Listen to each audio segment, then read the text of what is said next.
was of the Nimbarka Sampradaya. He also installed Srimati Radharani there. After his bath, Abai took prasadam and rested.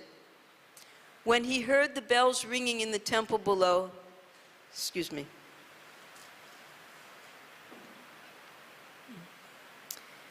they were simply dressed in rough white cotton and illuminated by the dim glow of a kerosene lamp.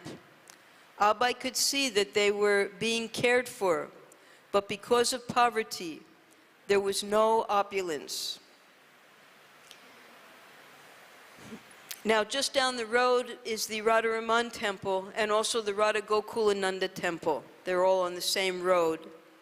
Now, the Radharaman temple is the topmost perfection of worship for 500 years now.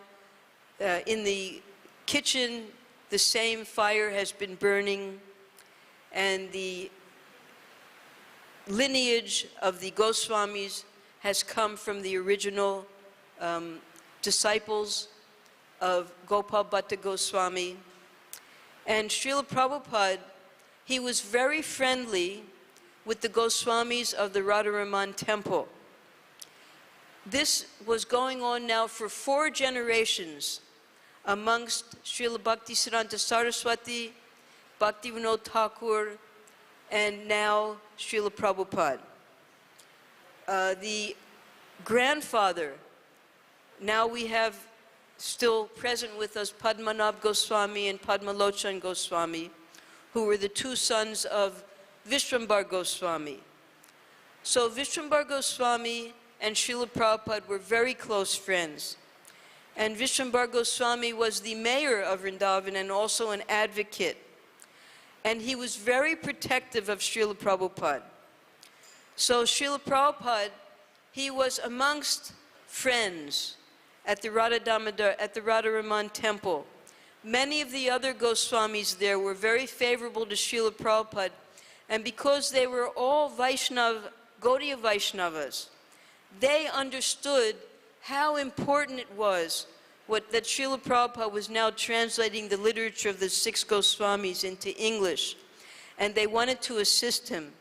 And we'll read on about the assistance that they gave to Prabhupada, and how even when the other residents of Vrindavan feared that Prabhupada would bring the foreigners and they might be a nuisance, and they especially feared, what will happen when you leave?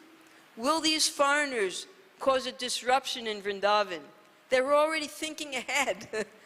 And it was devotees such as Vishwambar Goswami and the other Goswamis who understood Prabhupada's lofty mission that completely convinced the Vrindavan, the Brijbasis, that you have nothing to fear. Srila Prabhupada is carrying out the manobishta of Chaitanya Mahaprabhu, because Yare Dako Tare Kaho Krishna Upadesh, and in every town and village, Chaitanya Mahaprabhu wanted his name to be heard. So on the scriptural basis, they convinced the other inhabitants and the other sampradayas that Srila Prabhupada is doing the topmost service by taking Krishna consciousness out of Vrindavan to every single continent of the world. And therefore they supported him all throughout from the time that he began residing here in Vrindavan at this time. So are there any questions? No questions? Okay, I can't see the time. Is it 7 o'clock now? 5 minutes. Okay, we have another 5 minutes. I'll read a little more then. He returned to the roof as the sun was setting over the town of Vrindavan. Having the entire roof's walkway to himself, Abai walked and chanted japa, enjoying the cooling, early evening breeze from the Jamuna. Occasionally, a solitary boat would pass on the calm waters of the Jamuna, and a devotee somewhere unseen could be heard chanting evening prayers at Keshi Ghat. He felt pleased with this location, in the heart of the pastimes of Lord Krishna. He was not a newcomer, spending his first day in a strange town. Everything here was already familiar and dear. As Vrindavan was Krishna's abode, Abai was Krishna's servant, the servant of the 6 Goswamis, the servant of his spiritual master. He felt at home. Now, also in those days, it was the custom of all of the Vaishnavas who lived, especially the Gaudiya Vaishnavas, who lived in Vrindavan, they would visit the 7 major temples every day. So Srila Prabhupada, he would do that darshan in the evenings, because all night he would be writing and chanting. He would still be writing at daybreak. So in the evenings, Prabhupada would go out and he would visit the temples. He would go to Radharaman, Radha Damodar. There's so many temples in the area.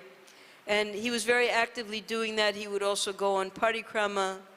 So because Prabhupada was in his mid-60s at that time, he was able to move around like that.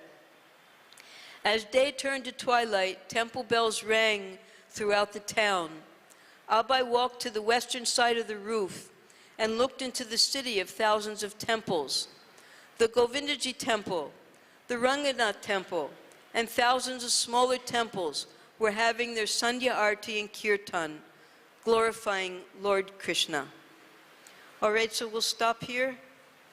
Thank you very much. Hare Krishna. Jai.